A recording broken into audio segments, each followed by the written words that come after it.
Okay, I think we're okay. You're talking. So, Richard, one of the important ingredients of the clinic was creating the center of core, this main element which engages the nurse's station, the conferencing area, and the executive director's office, which is the center circle of the piece. And the concept with this sliding door is to allow them to continue to have their meetings and conferences during the day, but as they move into education and patient education and community activities and events like tonight's open house and the grand opening, the doors can open and really welcome everyone into a much larger training space, an education space, community space, which they didn't have that opportunity in their other facility. Now, was this custom designed for this facility? It was custom designed. There's a track to support the doors so that they move easily. And one door is an individual panel here at the end, so that it can act almost as a door to the space. I see. Allowing an individual access panel as opposed to all of them. They're hinged in groups of threes, so they can open and close depending on the function and how much visibility they want from the conferencing area.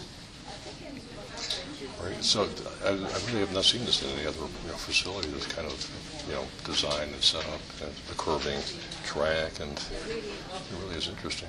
So It's the centerpiece of the space, and then the doors all retract as well and hide it onto this wall so that it can be entirely open for an event as well. Right, I know.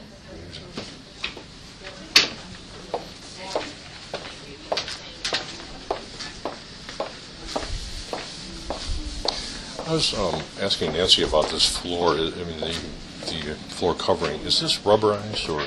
It's linoleum. Linoleum, okay. And linoleum was obviously chosen for not only its color and texture and attributes, but also because of its sustainable properties. Okay.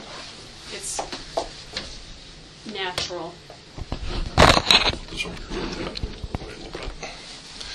Good. Yeah, it's interesting in this very confined space that you've done so much. I mean, in terms of colors and design, patterns and so on and so forth. And I mean, did it take a while to put this together for this small space?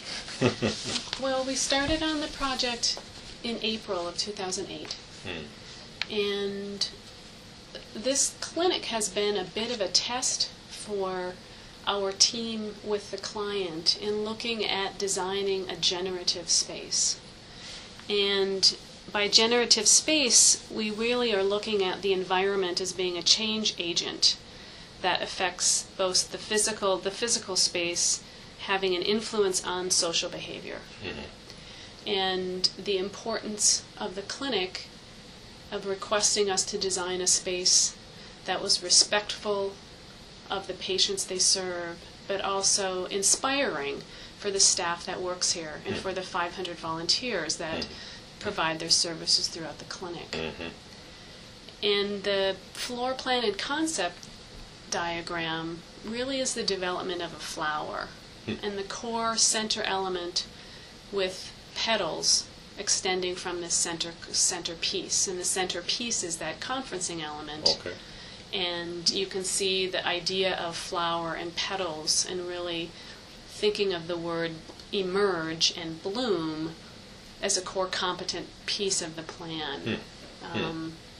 It's an important word for them, allowing their patients to emerge and be healthy. It's like another variation of their logo to the tree. Absolutely. And in the process of working with them and designing this space, we also redesigned their logo. So we hired a graphic designer, Rachel Conrad, that also is an employee of Perkins & Will, and she redesigned their logo. It was a tree before, but a different shape of a tree. And now this logo design is both responsive to the floor plan as well as their social element of what they perform here. Oh, okay. Interesting. Now, she said that you also involved patients in your discussion? We did. When we started the project in the process, we created a program and did an initial test fit, and we're really proceeding along the path of schematic design and design development. And I really felt we needed to stop for a moment and confirm with the patients and the volunteers and the staff that in fact we were moving in a process and a progress and creating a plan that met their needs as well. It was in some respects confirming with the staff and the patients the direction we were on. Mm-hmm. So we had a survey that was distributed to both volunteers and staff as well as patients. Mm-hmm. And it was really a series of boards, presentation boards, that were set up in the lobby, and it had 2 images on each board, and it really just said, which image do you prefer? Mm-hmm. And then each person got what we called a ballot, right. And those images were repeated on the ballot, and they wrote in their language, we had it in English and Spanish, mm-hmm. their comments. Okay. Now, although they speak many more languages here, English and Spanish are the majority of the languages. And what we got back from all of the people who took the survey was a very similar answer, that they preferred images that were calm yet soothing, mm-hmm. and the word comfort and light were used the most often. Hmm. And so they were responding to natural light, daylight, the sun, and words respect and dignity and community were also top elements in terms of what they wanted in the new space, and in the images those words as well were reflected. How does that translate to a physical environment when you say respect, dignity? Mm-hmm.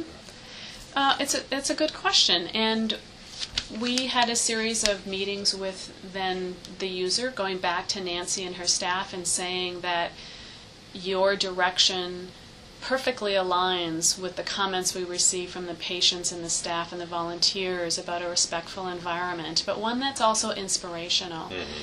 And through the shaping of the form, granted it's an 8,000 square foot clinic, mm-hmm. and there's a very unusual structural grid that you probably see running through here. I was ask you about that. Columns running every diagonal, and yes. so that we put the clinic in the area that had the least interruption of columns, mm-hmm. and allowed the staff and those that are in here during the day, every day, and the patients access to sunlight at the waiting room. Okay. Both for the sake of meeting lead mm-hmm. requirements, mm-hmm. as well as just the dignity and comfort mm-hmm. of seeing sunlight and natural mm-hmm. light, or understanding what time of day it is. I guess they're probably equating dignity with comfort and yes. and the feeling of being attended to individually as opposed to regimented in a bunch. And yeah, I would think that, as well as that each exam room is private, and there were acoustical components added to the room so that it was you could not transmit sound from one exam room to the other. I understand these curtains are new too. Yes, yeah, practically everything. That each exam room has a sink, mm-hmm. and in their old clinic that was not the case. Mm-hmm. And there's a writing surface for the physician and the laptop, and an area to tack up information mm-hmm. to provide for the patient. And, even the selection of the cubicle curtain was made as a respect element, that the cubicle curtain is of nature. Mm. And Louise Russell, who designed this cubicle curtain from Carnegie, has selected the colors that their vibrational energy is very calming. Interesting. Also, I noticed these little placard. Correct. Is that a lead requirement, or is that just something you're doing to illustrate the lead involvement?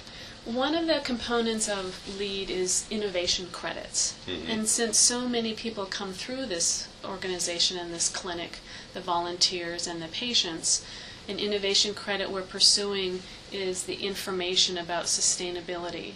Mm-hmm. So there are over 30 of these information signs mm-hmm. in each area, so that everyone can learn something about sustainability. Oh, was this your idea, or was this kind of a lead thing? Well, it was our idea. Okay. I mean, the idea of signs for information is not our idea, but specifically the signs in this facility to inform and educate their patients and their volunteers perhaps is new. I see. And these are all unique. Each sign tells a different story. So as a patient may be in this exam room this time, this story tells them, or this fact tells them, that low flow fixtures reduce the consumption of water to conserve the natural resource. And it's written in both English and Spanish. Right. And in the next exam room you'll see that there's another sustainable fact.